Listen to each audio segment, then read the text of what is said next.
fossile. Une énergie fossile est un type d'énergie issue de la transformation de matière organique enfouie dans le sol pendant des millions d'années, d'où l'appellation fossile.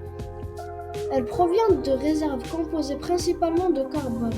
Ces énergies sont utilisées dans différentes industries depuis des siècles, notamment pour le chauffage, la production d'électricité et le transport. Le charbon. Le charbon est un combustible fossile d'origine organique.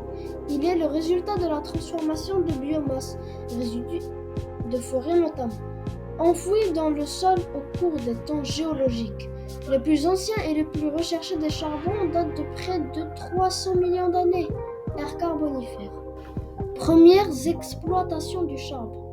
Le charbon est exploité depuis des siècles, mais sa généralisation remonte à la révolution industrielle en Angleterre. L'invention de la machine à vapeur y a d'ailleurs joué un rôle prépondérant. Ce combustible fossile était en effet le seul à l'époque à même d'alimenter cette machine. L'exploitation industrielle des mines sur le vieux continent puis dans le reste du monde ne tarda pas alors à commencer. Or, comment cela se passait-il ? Le pétrole. Le pétrole est une énergie fossile, utilisée notamment pour les transports et la pétrochimie. Il se présente sous la forme d'une huile minérale provenant de la décomposition sédimentaire de composés organiques contenant du carbone. Une fois extrait des gisements souterrains, le pétrole brut est transporté par des oléoducs avant d'être raffiné, c'est-à-dire transformé. Les principaux usages du pétrole. Carburant pour transport de personnes et marchandises, 62%. Chauffage au fioul des bâtiments, 5%. Produits parapétroliers, plastique, matériaux de synthèse, médicaments, etc., 16%.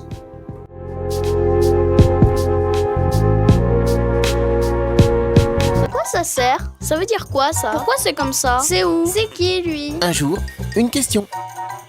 Pourquoi le prix de l'essence change tout le temps ? En France, le prix de l'essence dépend essentiellement de deux choses, le prix du pétrole et le montant des taxes, des impôts payés par les automobilistes. La moitié du prix d'un plein d'essence est un impôt versé à l'État. Le prix du baril de pétrole, qui contient 159 litres, varie beaucoup. Depuis l'été 2014, il est ainsi passé de 90 à 50 euros. Il a baissé parce que l'économie mondiale est un peu au ralenti. Les usines fabriquent et vendent moins de produits. Elles ont donc besoin d'un peu moins d'énergie, une énergie qui vient souvent du pétrole. Et si on a un peu moins besoin de pétrole, son prix a tendance à baisser. En plus, de nouvelles formes d'énergie sont en plein développement, comme le gaz de schiste. Par exemple, les États-Unis, qui ont beaucoup de gaz de schiste, ont moins besoin d'acheter du pétrole à l'étranger. Alors, si le prix du pétrole baisse, le prix de l'essence baisse un peu lui aussi. En fait, l'essence n'a jamais été aussi peu chère depuis 5 ans. C'est bien sûr une bonne nouvelle pour les automobilistes. Mais ça risque de ne pas durer, car les réserves de pétrole sont limitées. D'ici un siècle, il n'y en aura plus assez pour tout le monde. Et plus le pétrole va devenir rare, plus son prix, et donc celui de l'essence, va augmenter. Tu te poses des questions ? Nous, on y répond. Le gaz naturel. Le gaz naturel, un combustible fossile composé d'hydrocarbures gazeux, est largement utilisé dans l'industrie. Il provient de la décomposition d'organismes marins et peut être trouvé dans des poches souterraines ou dans la roche, appelé gaz de schiste. Moins polluant que le charbon et le pétrole, sa combustion produit principalement de la vapeur d'eau et du dioxyde de carbone, et il est composé principalement de méthane, éthane, propane et butane.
Ça veut dire quoi ça? Pourquoi c'est comme ça? C'est où? C'est qui lui? Un jour, une question.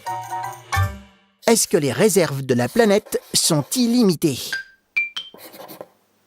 Il y a 4,5 milliards d'années, la Terre s'est formée dans l'espace à partir de gaz et de minéraux. Ces réserves sont sa richesse. Mais sont-elles illimitées? Et d'abord, quelles sont-elles? Les ressources naturelles de la Terre existent par elles-mêmes. L'homme ne peut pas les créer et elles étaient déjà là avant son arrivée. Il existe des ressources naturelles non renouvelables. Elles ont un stock qui s'épuise au fur et à mesure qu'on en prélève. Ainsi, le pétrole, le gaz naturel et le charbon, nos principales sources d'énergie, ne sont pas inépuisables. Il existe aussi des ressources naturelles renouvelables. Elles se régénèrent régulièrement. Par exemple, les poissons, si on n'empêche pas trop, ils ont le temps de faire des bébés. Pareil pour les forêts, si on coupe des arbres mais qu'on en replante, il y en aura pour les générations suivantes. Depuis 20 ans, une organisation américaine calcule ce que l'humanité consomme comme ressources naturelles renouvelables en un an. Grâce à ce calcul, on sait que nous consommons en 8 mois ce que nous devrions consommer en un an. La Terre n'a plus le temps de renouveler ses stocks. Pourquoi? Parce que nous sommes très nombreux, 7 milliards, et que nous consommons beaucoup trop. Puisque les réserves de notre planète ne sont pas illimitées, il faut consommer moins pour lui laisser le temps de se renouveler. Tu te poses des questions? Nous, on y répond.